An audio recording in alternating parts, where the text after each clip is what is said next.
Of today's top topics. A familiar friend of the show, Gannon University professor Dr. Jeffrey Bloodworth returns. Welcome. What did you think of President Trump's speech last night, the address to the nation for about 20 minutes? I thought it was not his best moment. I was just befuddled that his advisors let him go out there.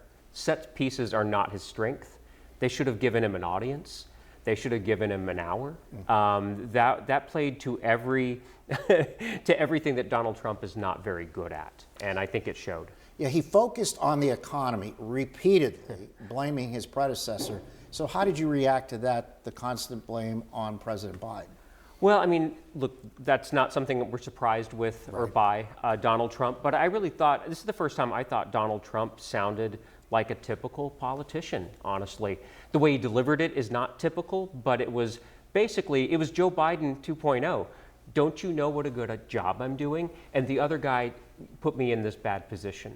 And voters, like when you tell them that the economy's good, that's the one thing voters won't listen to. You can't convince them that they feel economically unanxious when they feel anxious. Last night, he's promising relief in 2026 with groceries and everything else. How does he get that done?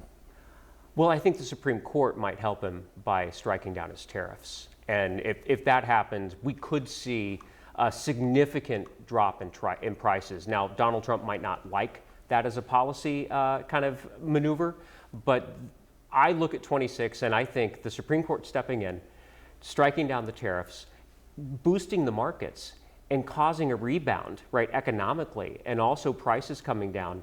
I mean, that could be the thing that saves the Republican majority in the House in 26. I think that's about the only thing. It's tough when you're the president to hold the House. They have, what, a 3-seat majority? But I'm going to look at the Supreme Court and the tariffs. He's been talking and he's been backing the military. How important is it to keep getting that message out, not just to the United States, but around the world? Well, look, I mean, this is, America's still the global leader. I think that 1776 kind of bonus to the American troops, I mean, that's broadly popular.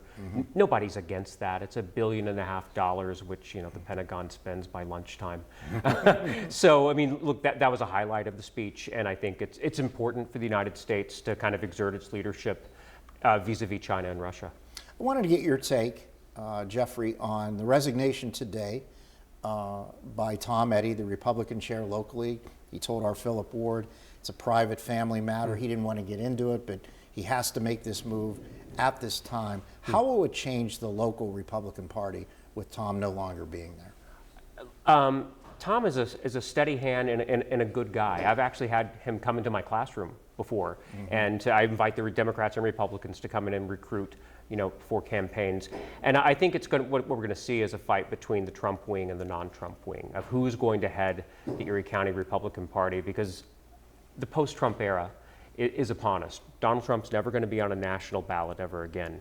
And what they need to do, if Republicans want to win, is to capture that energy, not just every 4 years, but in off-year elections. And so I'm looking for a Trump grassroots effort to take control of the Erie County Republican Party and complete something that's happening nationally, which is a Trump takeover of the Republican Party at the state and local level. We're not that far off from midterms, so what's the biggest focus for Republicans and Democrats as they look down the road at the midterms?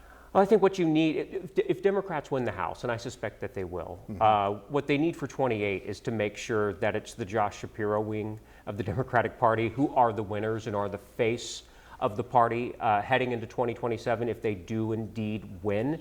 What they need is a mainstream voice, which I think a lot of voters, that's why Donald Trump won 49.8% of the vote, is that they thought the Democrats were no longer mainstream.